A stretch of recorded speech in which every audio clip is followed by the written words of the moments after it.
I'm Henry Gwynn, and I'm the farmer at Treehouse Permaculture Center.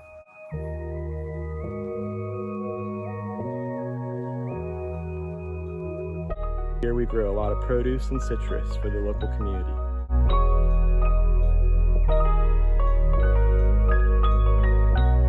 This is my family farm. This was my great-grandfather's property, and my dad was just renting it out. And when I turned about 21, I came out here after gardening at our urban farm, and I wanted to replicate our urban farm model where my parents live on these 20 acres, except we want to keep half these 20 acres for a conservation easement. So here we have what I call the main garden. Basically, this is where we started gardening. My dad used to grow marigolds and kale here, and this season we're kind of paying tribute to that tradition as we have marigolds and a lot of kale, broccoli, and other brassicas here.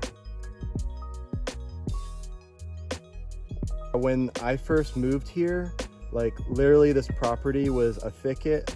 The forest was so dense you couldn't walk through it, and this garden was a wildflower patch. We've significantly increased the amount of sunlight here, and I can say for sure that you can grow a lot of vegetative plants like leafy greens and cabbages and stuff like that in 4 hours to 6 hours of sunlight, which is what we have here. And the nice thing about the pine trees is their needles are really thin leaves, so they let a lot of sunlight into the canopy.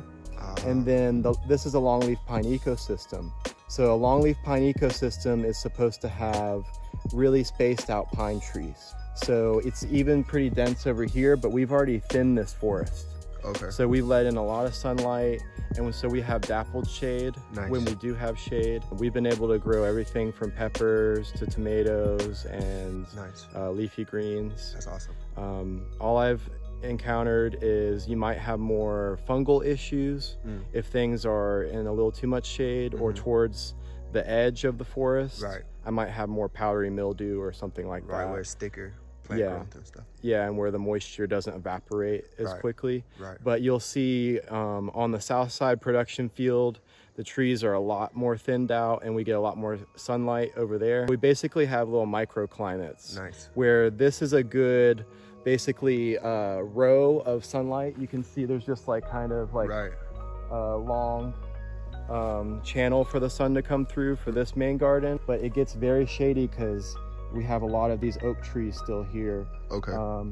So we try to get started earlier here in the fall, and I was able to grow like this arugula and the marigolds and everything pretty early, radishes pretty early because it was shadier here in the late summer.